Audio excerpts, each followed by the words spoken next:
is all about. So definitely content plays a very important role and cannot be ignored today and even tomorrow.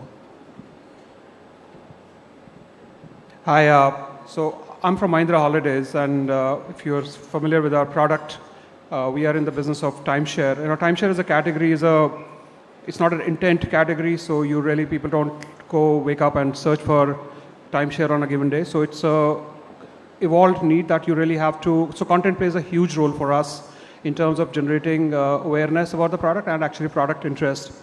So what we have found, what works for us is content that builds desire around our product. So as an example, we've been really focused on the drone videos about our resorts, which really bring out the resorts in their extreme glory, and that creates a lot of brand pull for us. So content that creates desire for a brand really starts working for us, and then that starts influencing our effectiveness in the performance channel as well. We see our cost per leads go down when you lead with that kind of branded content. So, and again, overall, from an overall strategy standpoint, we definitely think, while this may sound hard, but we think quantity matters over quality. While we may be doing one great video or a content piece in a year, the virality of it might go viral, but then you have a limited shelf life, 3 or 4 days, and you're done. Given the proliferation of the channels now, we really believe in the concept that you need a continuous stream of content which feeds all of these channels, and you name it, the content channels are just immense now, that feeding all of this content channels available to you, it becomes an important strategy, part of our strategy also.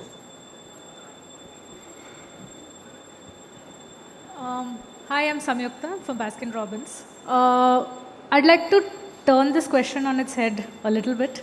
I think content is something that's being used very loosely as a term and I think we're all guilty of it as marketers, as advertisers, as media professionals. What we forget with the advent of social is that if you have to go back to basics of how we all studied marketing, it always stems from an insight. So I think when your content is backed by consumer insight, you know who your consumer is, and you kind of forget a lot of times that, for example, my consumer is not that person who's just eating ice cream, and I can't focus on that person saying, hey, this is someone who likes chocolate ice cream, let me talk about chocolate to this person. For example, we were talking about mapping life events, and you were talking about young couples, a female who's expecting at that point in time and catching them at that point in time. Now that's the kind of content that's meaningful. And then the other part being, the second part is about, you don't want content that's continuously hard selling to you. You want content that is more educative in nature. You were talking about banking, right? If you can tell me what the tool does for me, what should I do with my money? If I'm a first jobber and I don't know what to do with my money, now I will be sold on to your bank vis-a-vis any other bank that is able to tell me what to do. So I think content has so many different layers, which I don't know if we are utilizing to the fullest today.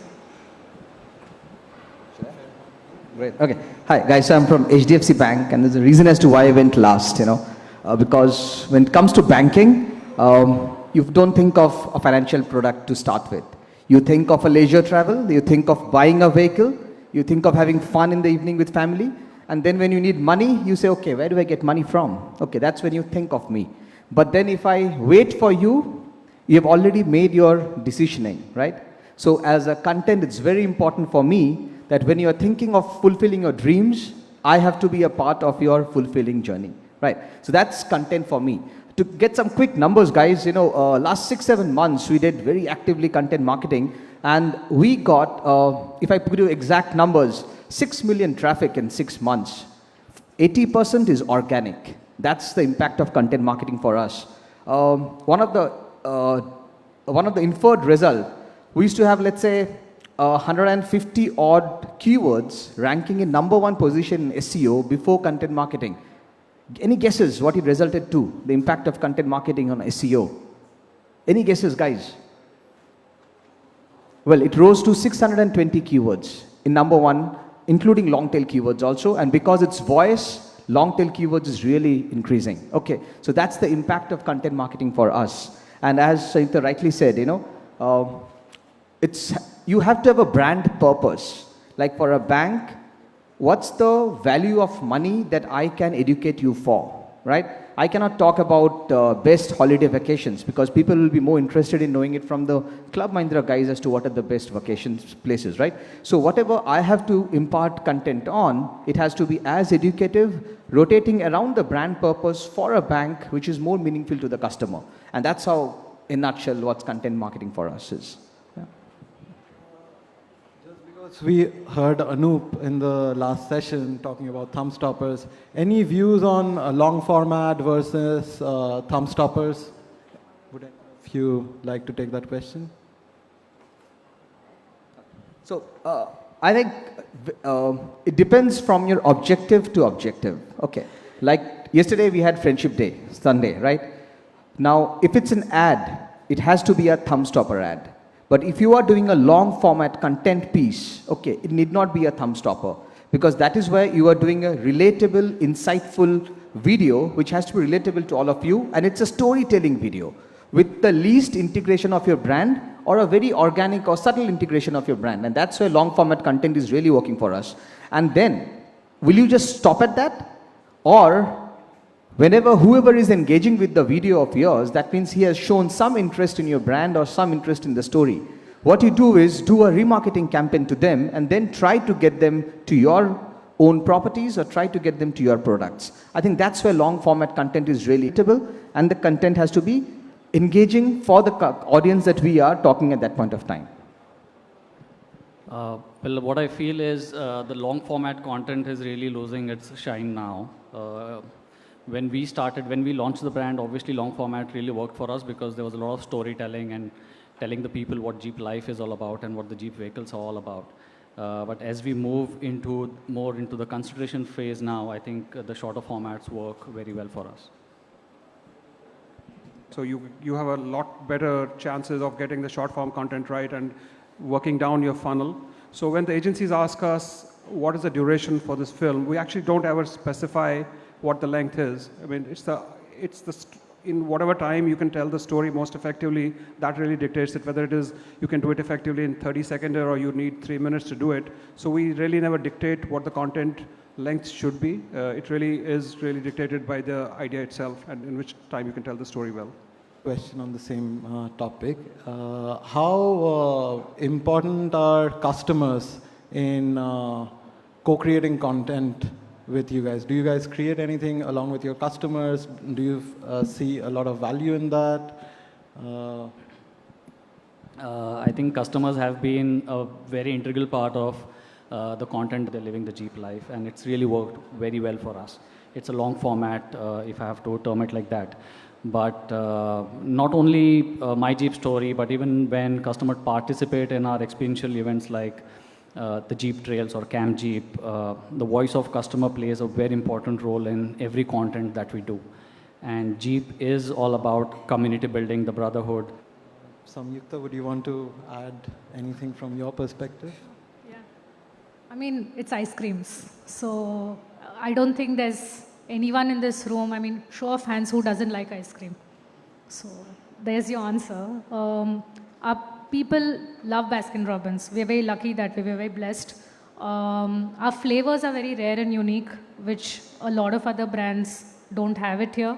So we do get a lot of even, I'm jumping to do it on their own just because they love certain flavors so much or they love the brand so much. And now we are utilizing this more intelligently to see how effectively we can be there in every moment of the consumer's life and the consumer's journey.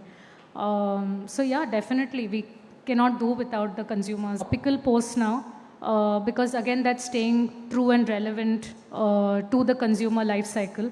So again we're trying to create those moments of engagement which is not just talking about, oh, how wonderful my ice cream is, or how fresh it is, or how natural it is. You want to go a little beyond that because at the end of the day, I think nobody wants to know, nobody wants that sales story or that sales pitch. As much as you're tempted to do that, you have to keep holding yourself back and saying, no, let me educate the consumer, let me be a little more useful. It'll be great if you tell us who do you consider influencers for your brand and what kind of role do they play in the marketing funnel currently? So So we are a holiday brand, and in a given day we have almost 3,000 families holidaying in some of our resorts all over the country. So a lot of content, and that's a lot of influence that they are creating around their social circles. So our job really is to first harness that content that's already getting automatically generated with very little effort from the brand side. So we just pick up that. So having said that, we also use influencers in a way to amplify some of our social messaging. And now influencers today, it's very, can you simply trust your agencies which influencers they bring to you? So what I ask my teams to really go for, when you pick an influencer, go step deeper into what are their followers like, what are the demographics of the followers, what is their likes to shares ratios.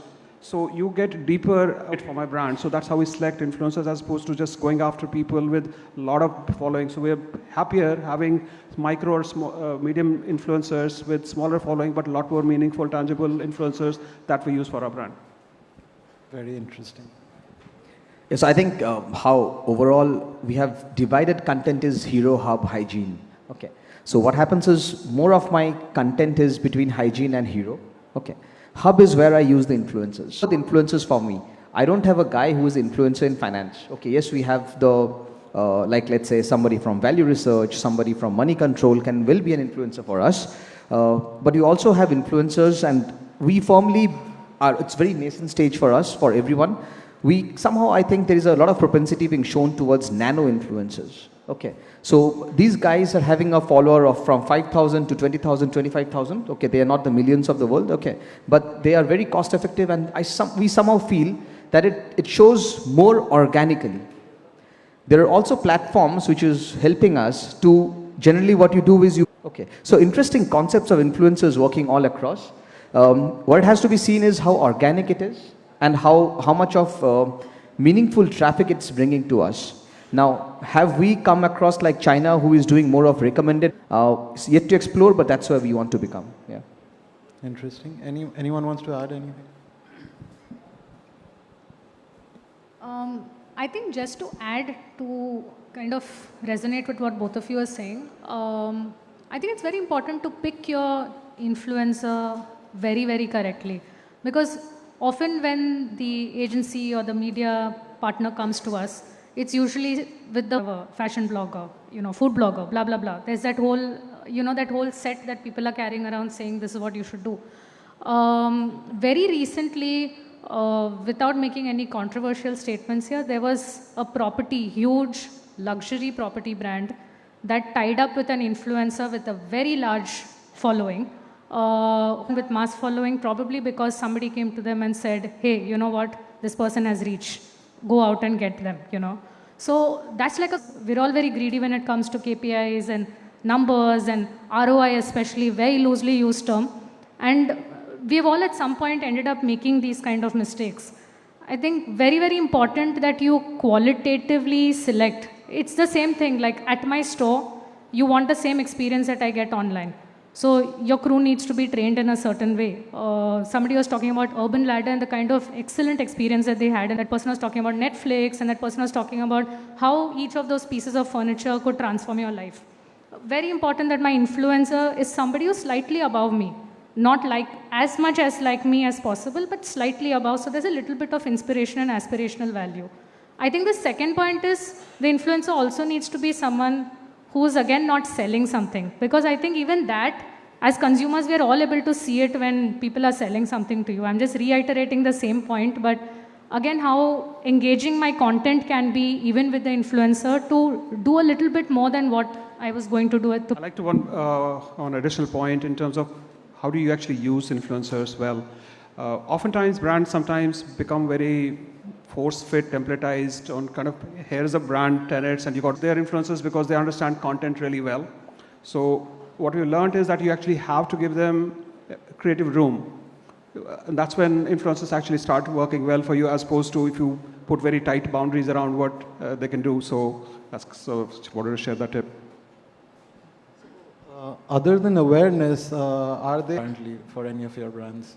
Right. So I didn't speak on your previous question, but see, being from automobile industry, thanks to the auto experts who are already there, and they are celebrities in their own right. Uh, they influence a lot of decision making. So be it the auto car people or the Top Gear people. And that's why somehow the influencer marketing does not really impact the automobile industry the way probably it impacts other brands.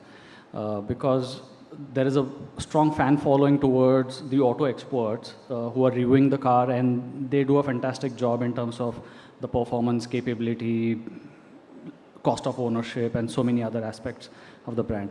Where influencers really come in play for an automobile brand is when you're talking about lifestyle, what you can do with the vehicle, where you can go, which the journalist will not usually cover because they usually cover all the technical stuff. Influencers is your product itself. If your product is good, it will influence a lot of people. If your product is not good, nobody can help you. So. Thanks for that. Just to add on to it, so while Insta and YouTube have been a very significant influencing platforms, one platform that's really coming up is Quora in terms of influencer marketing. The right set of questions, very authentic audience, and if you can answer them at the right time and guide traffic to your place, I think that's also a winning positioning for you. Thank you. Thank you. My next question is on performance marketing. How do you guys think brands should approach performance marketing, and what should be the, in your view, what should be the balance between brand building and performance marketing? So, our learning, we are a very performance-oriented brand, and brand marketing and performance marketing is getting narrow and narrow. There's no longer, so we don't think of anything which is pure brand anymore or pure performance anymore. So they kind of work hand in hand together. So that's one part of it. Obviously, we lead with content, desire, build the, as I talked about the IDA model, really approach it from that standpoint, bring them down the funnel, and then serve them the right offers at the right moment.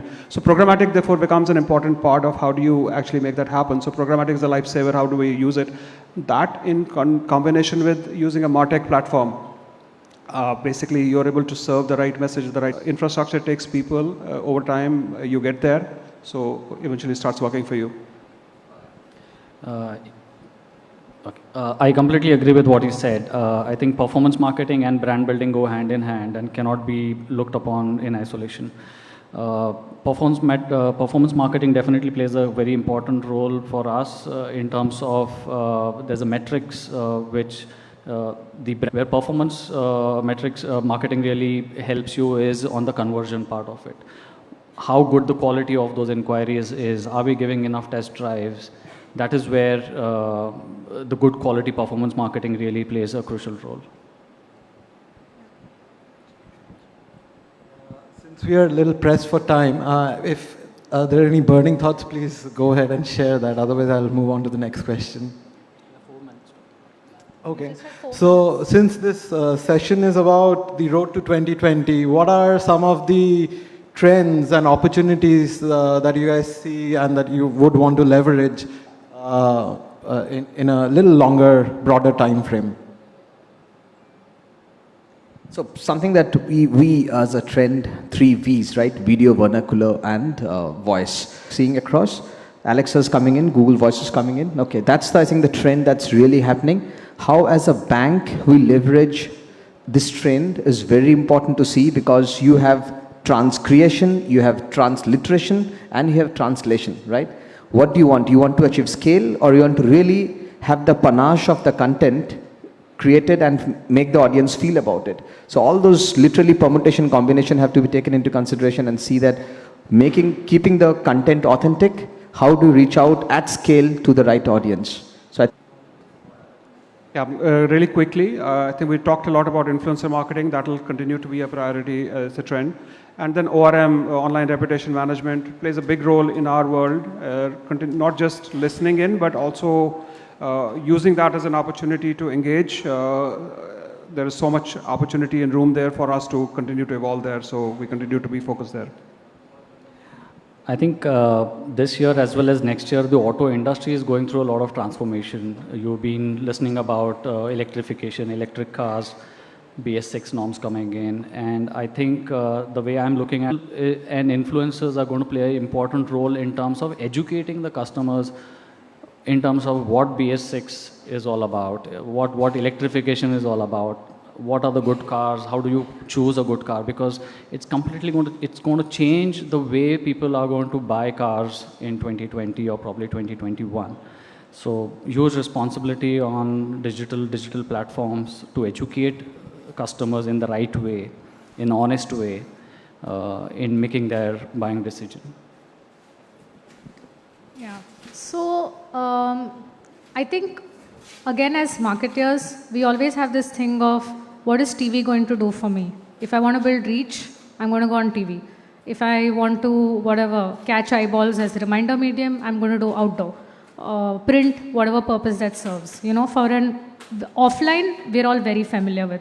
Offline, we understand, right? Very, very well. Each one of us sitting in this room.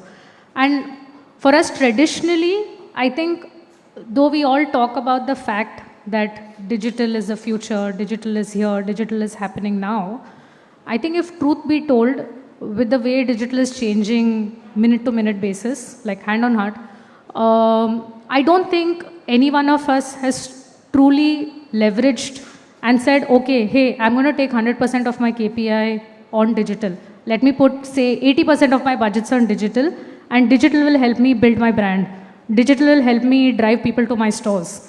You know, we still end up using digital. I think we're at the tip of the iceberg, the way we are using digital today. We're still right there. Not really. There are very few brands that have completely leveraged it. Insurance, BFSI, e-commerce, digital has become one of the sales output out over there. Still not that TV playing a much bigger role in their budgets than digital ever would. Digital is still the stepchild in this entire marketing mix, if I could call it that. It's not your prime. It's Reach, yes, there is a multiple and combination. It's not either or. But if it's a sales-driven, hardcore, measurable, a lot of people like in BFSI, insurance has its entirely digital setup, which is completely sales-driven, end-to-end. No other output and no other touch point. So that's how the objective defines the platforms. You have your large CPG, which is still resting on the laurels of your.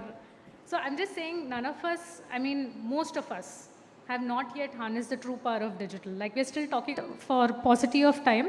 Again, it's going back to memorability of campaigns. So who doesn't remember the Old Spice campaign, or the Dove Real Beauty sketches, or the Coke, your Pakistan versus India, the whole, when they got people together. So I think emotion, engagement, those kind of content is never going to die. So to answer your question on short form, long form, it wouldn't matter. Because if my content is that engaging enough, it will get remarketed, it will get repurposed, it will do its job. So somewhere maybe we are complicating life by, just bucketing things a little too slice and dice. Sure. Thanks a lot for that. We are actually out of time, but it'll be great if there are... No? Yeah, great. Then we're done. All right then. So thank you. I'm going to request all our panelists to please remain on the stage. We're going to request all of you and present a token of gratitude to all of our speakers.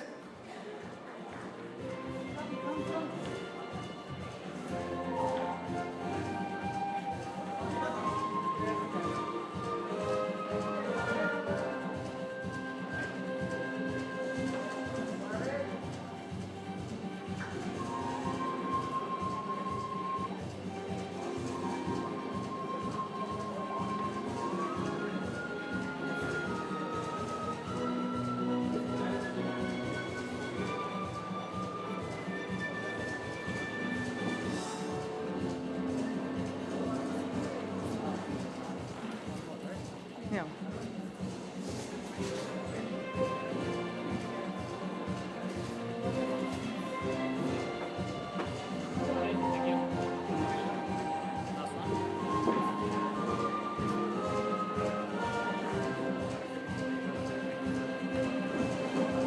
Thank you very much.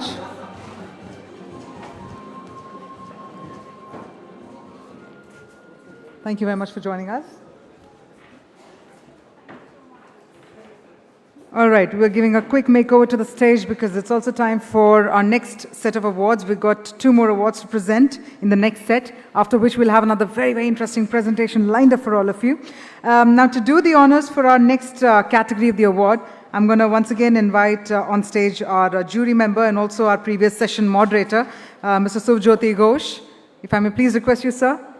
We're going to have just a couple of minutes of your time again.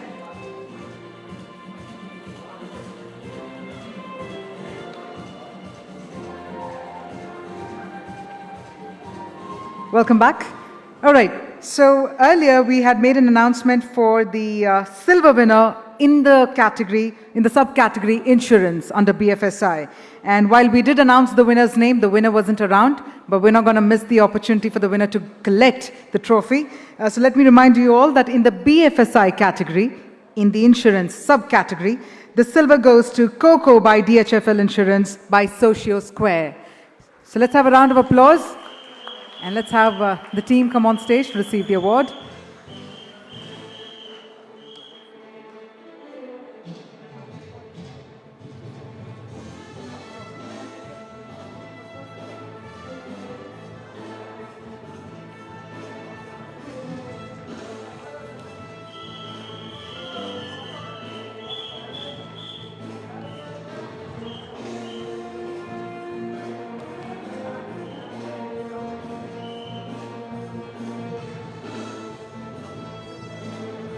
Just a second, we also have the goodie bags for you. And the next category, ladies and gentlemen, which is about the marketing achievers here. The next category is the Digital Marketing Manager of the Year. And the award goes to Gaurav Midha for Tanishq. Of Tanishq. Mr. Gaurav Midha.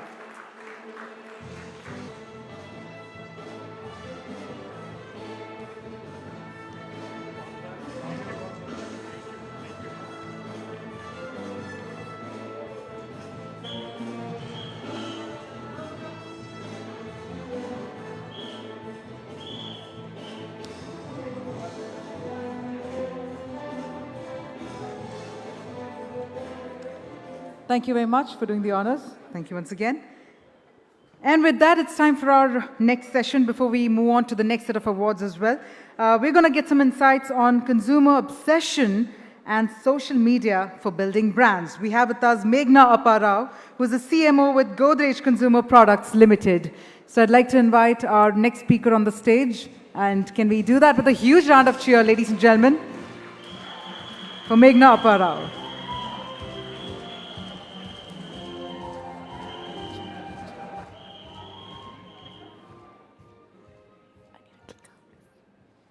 Sorry, it's just like blinding. Okay. So it's really nice to be here at 8 o'clock in the evening, full house. I'm going to take full advantage of it. The plan is I'm going to go through a short presentation and then open it up for Q&A. So let's see how this goes. To get started, this visual that you see, I think to me, one is a reminder of the rainy season outside, as well as we are in a beach city. The change that we see in the world around us, which is constantly disrupting itself, and so much happening out there, and how do we as marketers be able to leverage that and do something about it? In that context, how many of you have heard of VUCA World? Like, put up your hands.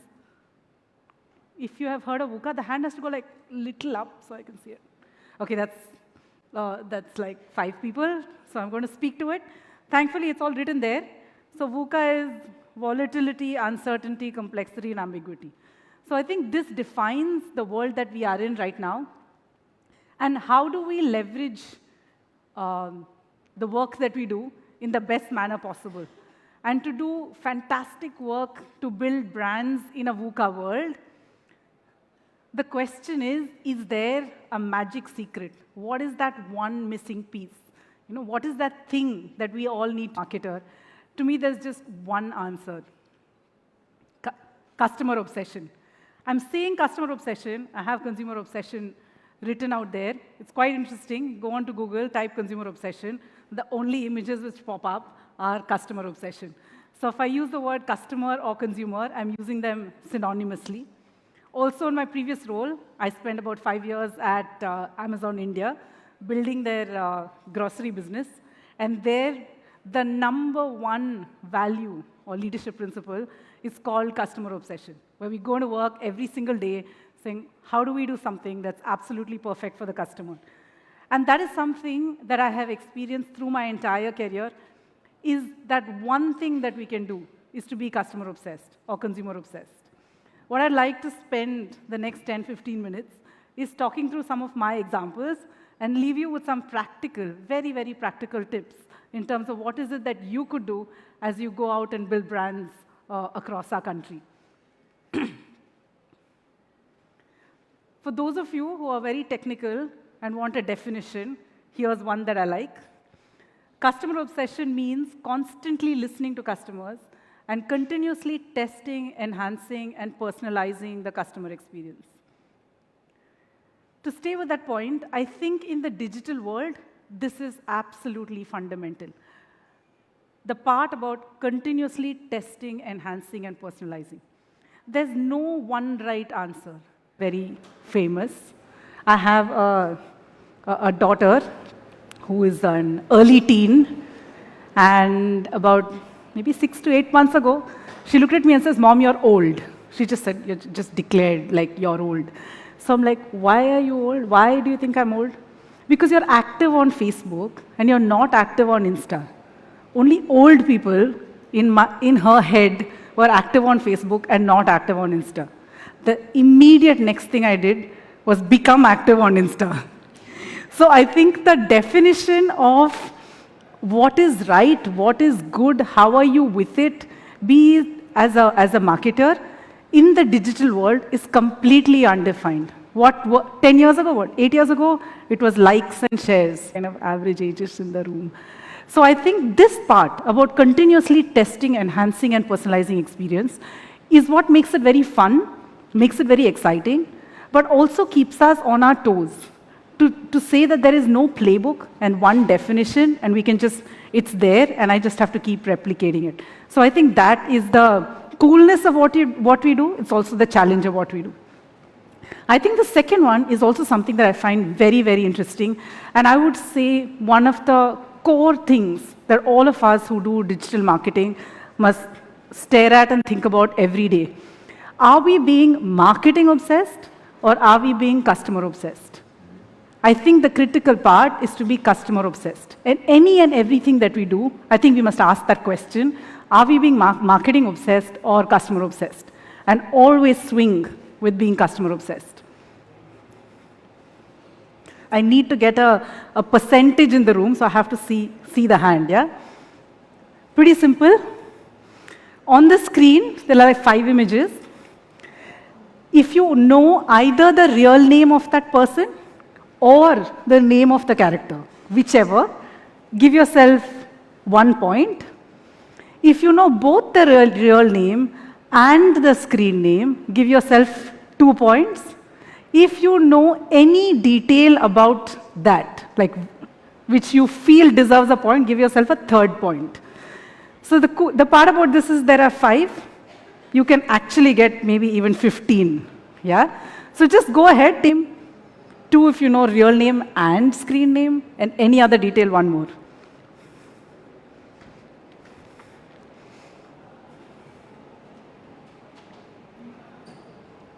Okay. I want to see a show of hands on all of you who recognize all the 5 pictures, either by real name or screen name. All 5. 5 on 5. That's about maybe 50% of the room is about 5 on 5.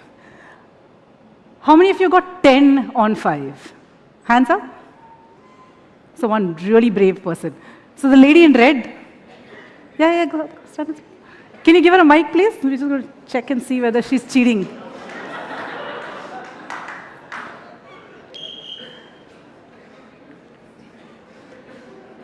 So just tell one per picture, go for it. Who's that? What's that?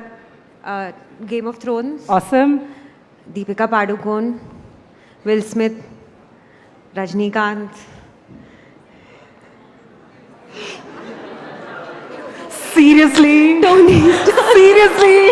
Tony Stark. He is my favorite Avenger. He's dead, I know, he was but he's mine. still my favorite. I'm forgetting his real name. Thank you. Iron Man, Tony Stark.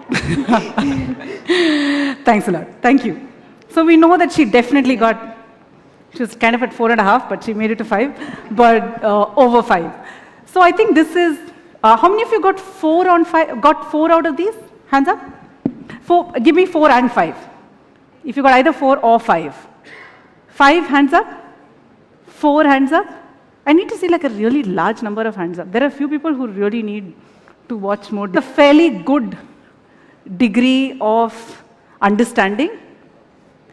The profile of the people who are looking at most of these are people like us.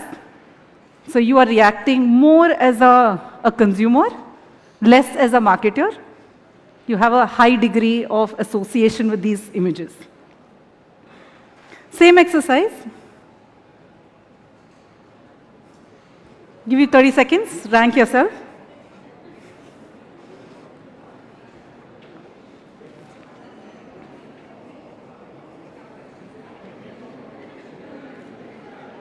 No talking, it doesn't count. If the person next to you tells you the answer, you cannot give yourself a point. Okay, let's go for this. How many of you recognized any 3 of these visuals? 3 or more? Put up your hands. 3 or more. Okay, there are about 10 hands up in the room. How many of you recognize 2 or more? That's about another 10, so 20 hands. How many of you recognize just 1?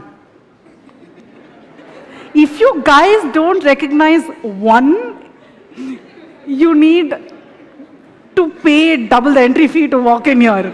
And you know which one I'm talking about. Okay, so I think this is very, very important. So there's less than 20% of people in this room who recognize even half of what you see on screen. Yeah, it's super critical. I'm going to tell you what these things are. Everyone in the room, what's the first one? Thank you guys. There were some people in this room who didn't know that. Whoever you are, you know who you are. You know your work to do. Who's this? This guy on the side, this dude. Wow, who's the brave person who's going to guess? Come on. At least one person. Okay, we are on 0. This has never happened to me before. The guy in the center, who's that? Thank you so much. I would have definitely killed you. I'm hardcore Telugu. He's my absolute favorite. Okay, let's go to the lady on that right, the top right. Someone says she's a serial actor. Anyone knows anything more than that? Which serial? Anyone knows which serial? Complete shocking silence. So that's called Kartika Deepam. It's one of the most popular, highest rated TV shows. Who's that lady out there? Clearly this is a Hindi speaking audience. Kartika Deepam versus Babiji, yes, that's Anguri Babi. So why did I get you to go through this activity? So coming from a company with consumer goods brands, FMCG industry, I heard the previous panel talking about where FMCG spends their money. This is what consumers are watching. This is Kesari Lal Yadav from Bihar, big show, very popular. Yeah, you guess the rest. So this is the content that our consumers are consuming. It's not just about this content, it's also a flavor of the kind of content they're consuming. So if we are going to go out and create content, be it putting social media posts, finding the right influencers, whatever else it is that we do, unless we find stuff which connects with them in this genre, how will we be able to act effectively? I think that is the question I want to leave behind with you. One more topic on this. There are 4 objects here, that's tur dal, jeera, tomato, onion. How many of you think you know, again hands up, how many of you think you would know the per kg price of these? Okay, lady in yellow, stand up please. That's tur dal, 1 kg is 45. Please buy me a kg of tur dal at 45 rupees. I will take 10 kgs from you. Anybody has a strong dispute against 45? Sir in the blue shirt. Same table, yeah? You definitely buy some really premium tur dal, and she buys like really cheap tur dal. Sorry, your name? Apekshit, closest. He also took a wild guess. It was very clear from his demeanor. Tur dal is about 99 rupees a kilo. As of today, just now on Amazon, you can check. I've done my research. Tur dal is one of those products that every single Indian consumer household buys. It's a very critical marker of pricing. And typically, people who are doing their household shopping in regular middle-class India, the same people who are consuming all this digital content will know it plus or minus a couple of rupees. They will not go between 45 and 180. Yeah? They're likely to be between 95 and 105. The reason I point this out is this is how our consumers think. They are price conscious, they know these details. These things are important to them. They're also the people who have these experiences or not this month. Can I afford to buy a gift for my mom or my brother or my sister or my kid? Do I have 200 rupees, 500 rupees to be able to spare to do that? Do I have enough money to fill petrol in my car or my two-wheeler rather? Yeah? And how many of us really have to stop and think whether you can order on Swiggy right now or not? The answer to most of these is likely to be no. Why this is important is for our consumers, all of these are super critically important. Consciousness and how it is important to our consumers. And I'm leaving this behind as a thought, saying our consumers, the ones for whom we are building brands, creating content, engaging them, are so different from us.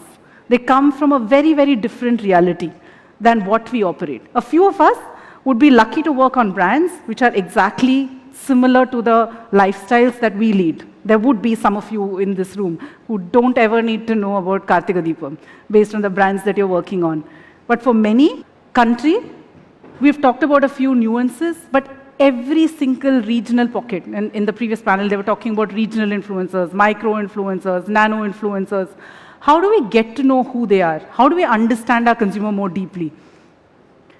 So this is the thought I will leave behind with you, saying, I think if we get up every single day and go to work with this thing in our heads, saying I am not the consumer, but I'm the voice of the consumer, it will make us much more curious, open to learning, and the ability to stay connected and understand someone's reality for whom we are building our brands and creating our businesses. So there's one thing that you take away from this. Sorry. So I'm going to segue this into a few very practical tips. Yeah, very practical, simple tips on things that we could do as we build digital brands. I'm not going to show you fancy case studies. I think all of you are winning these fabulous awards. Very, very simple examples. In this digital world, our brands are present everywhere. We have like a gazillion, trizillion touch points for our brands. Our mobile phones are going absolutely everywhere with us. Anything you want to know, if you were super agile, when I asked you price of tur dal, you would have gone to your Amazon app, you would have typed tur dal, and you would have told me the price. All of that within like, I don't know, 10 seconds. Yeah? So that's how connected all of us and our consumers are. In that context, let's do this.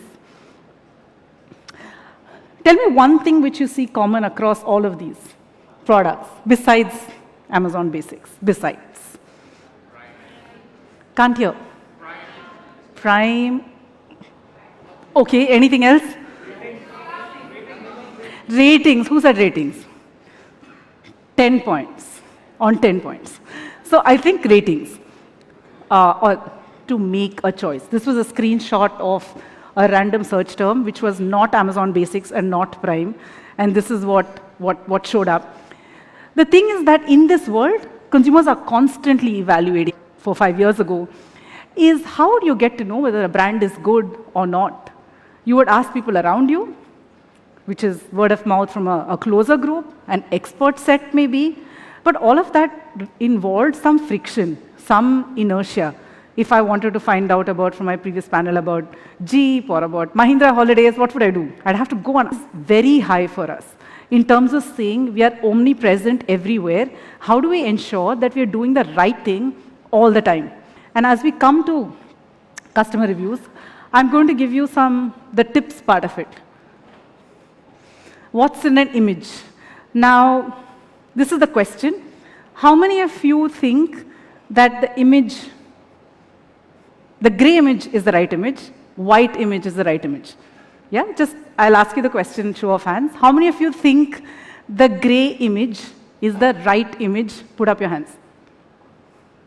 Okay, that's about 10 people who think the gray image is the right image.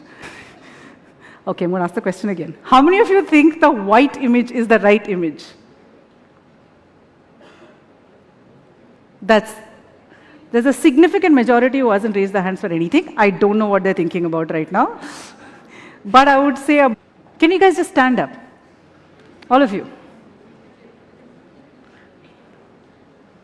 These are those souls who are not standing up. There are a few who raised their hands and haven't stood up as yet. But rest of you, can you just clap for them now? Thank you. You can sit down. The gray image, do you think that was the right one? Okay, it was, the question wasn't about white and gray, it was about which is the right image. Okay, he said that's the way the original cable comes. Okay, anyone else? Why do you think the white image is the right image? Imagine both were white or both were gray. Awesome, great. So these two answers, original, that's what Apple stands for, I think, in the same zone. White is signature color of Apple. Absolutely perfect answers.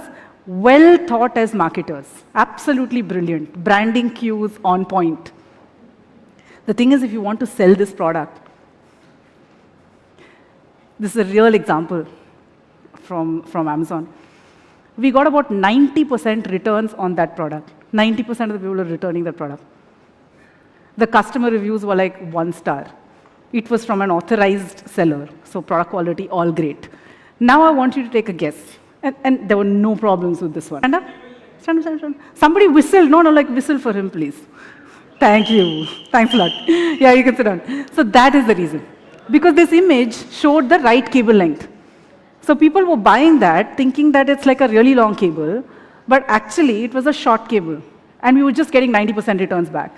And how did we figure that out? Was simply by reading the reviews, the people who were giving us 1-star reviews, and they were saying that I expected X meters and I got half of that or quarter of that. Yeah? So this is just a thought to leave behind. By the way, I would have thought exactly the same as you. That's branded, that's beautiful, that's how it looks, that's how I represent my product. But as we think of cues that the consumer is looking for to identify your brand beyond the branding elements. Very practical tip, very simple tip, and a live example. So that image is super critical in terms of how you represent your brand. Next one. I'm not going to spend too much time on this because I think the previous panel talked about nano influencers. Don't know whether you can see, but this is a brand called As It Is.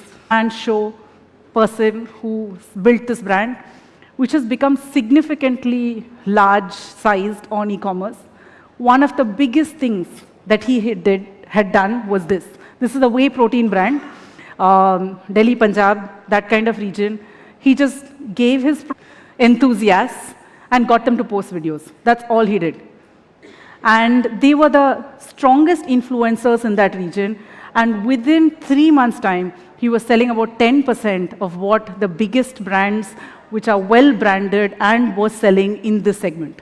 I think that was a very, very big lesson in terms of saying this is just not about nice to do stuff. Done right, with the right influencers, you can actually build big brands converted to actual trial and purchase. Massive levers like this, if you connect it back to what I was talking earlier about being the product placement, to be able to generate content which drives purchase, is something which I've seen to be very, very, very possible. It's hard work because this is not available very easily. Some of this are not tried and tested. And how do you actually reach these people? And how do you ensure that you're doing a great job? But the proof is in the pudding in this example that I've shared with you, and I've seen many, many such examples. And now a strong proponent of, let's call them nano influencers, done in the right way to build brands. Okay, back to questions. Paraben-free, no parabens. Yeah? Let's say there's a product which doesn't have parabens or is paraben-free.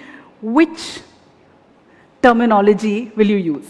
Okay, show of hands, please don't cheat on this one. You have to pick either this or that. If you don't pick, okay, that's like 15 people. No parabens. How many of you think that's right? That's a large number, and there's again a bunch who's like not putting up their hands, but I'm going to forgive you. So a large number said no parabens, a smaller number paraben-free. Those of you who said paraben-free, can you tell me why you think that's right, please? Anyone? Your shampoo says it. Okay. Anyone else? Paraben-free?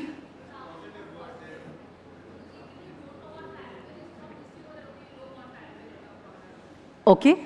Anyone else? Can't hear. More hard-hitting. Okay, great. Simpler to understand, visually stronger. Louder, louder. Okay. Anything else? Urdal, so you already rock, don't worry. Anyone else? Anyone else?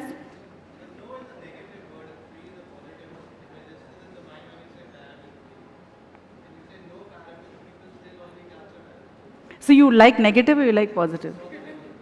Paraben-free. Okay. Absolutely brilliant answers. Some of you, obviously, half of you got it right and half of you got it wrong. I'll tell you why. But before I tell you why, I can tell you that none of you got the right reason. Yeah? All of us, in all of these responses, none of you, please don't feel, take it personally, have reacted as marketers, not as consumers. I'll give you the answer. So this was on a product wherein it was launched saying paraben-free. XYZ product, the title was XYZ shampoo, paraben-free and sulfate-free actually. We'll figure out what parabens and sulfates are later, paraben-free and sulfate-free. Again, 1-star rating, 2-star rating. You have to listen to this one. You will roll on the floor laughing, like complete ROFL is going to happen. I've got my shampoo.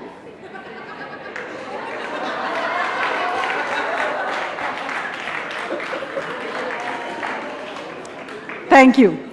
It's 8:30 in the evening, so for those of you who didn't get it, I will complete the sentence. I've got my shampoo, but paraben और sulfate जो free आना था वो नहीं मिला.